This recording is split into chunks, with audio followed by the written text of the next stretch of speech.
السلام علیکم ورحمۃ اللہ وبرکاتہ۔ الحمدللہ علی احسانی والشکر لہ علی امتنانی والصلاة والسلام علی رسولہ اما بعد۔ محترم ناظرین، میرے عزیز دوستوں اور بھائیوں، رمضان المبارک کے مہینے میں اللہ تبارک و تعالیٰ نے اپنے بندوں کے لیے بہت سارے تحائف، تحفہ، برکات، ثمرات عطا کیے ہیں۔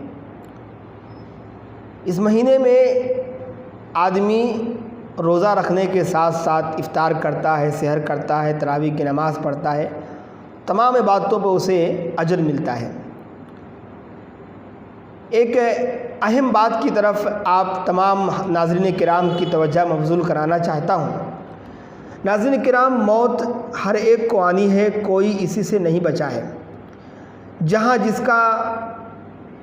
جس کی تقدیر جہاں لے گئی، جہاں اس کا وقت متعین ہے موت کا، اسے موت آ کر رہے گی۔ اینما تکونوا یدرککم الموت ولو کنتم فی بروج مشیدہ۔ ظاہر بات ہے، جب وقت متعین نہیں ہے تو اس ماہ مبارک کے اندر بھی بہت سارے لوگوں کی وفات ہوتی ہے، انتقال ہوتا ہے، اللہ کو پیارے ہو جاتے ہیں، فوت ہو جاتے ہیں۔ تو کیا اس مہینے میں مرنے والے شخص کے لیے ہم کہہ سکتے ہیں کہ وہ جنتی ہے؟ جیسا کہ بعض لوگ کہتے ہیں کہ وہ شہید ہے، بعض لوگ کہتے ہیں کہ وہ بغیر حساب و کتاب کے جنت میں داخل ہوگا۔ تو صحیح بات کیا ہے؟ ہم کیا کہیں گے اس شخص کو؟ تو آئیے اس کا جواب اس حدیث مبارکہ سے میں دوں گا۔ مسند احمد کی روایت ہے، اللہ کے نبی علیہ الصلوۃ والسلام نے ارشاد فرمایا، وَمَنْ صَامَ يَوْمًا ابْتِغَاءَ وَجْهِ اللَّهِ خُتِمَ لَهُ بِهَا دَخَلَ الْجَنَّةِ۔ جو شخص کسی ایک دن کا روزہ رکھے اللہ کی رضا کو حاصل کرنے کی غرض سے، اللہ کی خوشنودی کو حاصل کرنے کی غرض سے، اور اسی دن اس کی موت ہو جائے،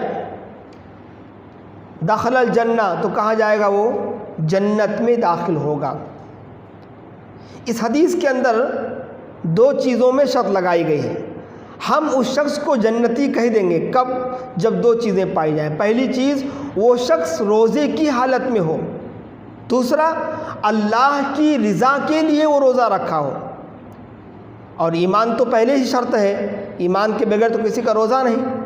لہذا دو چیزیں اگر کسی کے اندر ہے، اگر وہ روزے کی حالت میں ہے اور اللہ کی رضا کی خاطر اس نے روزہ رکھا ہے، اور روزے کی حالت میں ہی اس کا انتقال ہو جائے، تو ہم تمام اہل ایمان یہ کہہ سکتے ہیں کہ اللہ رب العالمین اس شخص کو جنت میں داخل کرے گا، کیونکہ آپ صلی اللہ علیہ وسلم نے حدیث مبارکہ میں اس شخص کو جنتی قرار دیا ہے جو شخص روزے کی حالت میں رہتے ہوئے اللہ کی رضا کی خاطر روزہ رکھا ہو اور اس کا انتقال ہو گیا ہو۔ لہذا ہم اسے جنتی کہیں گے۔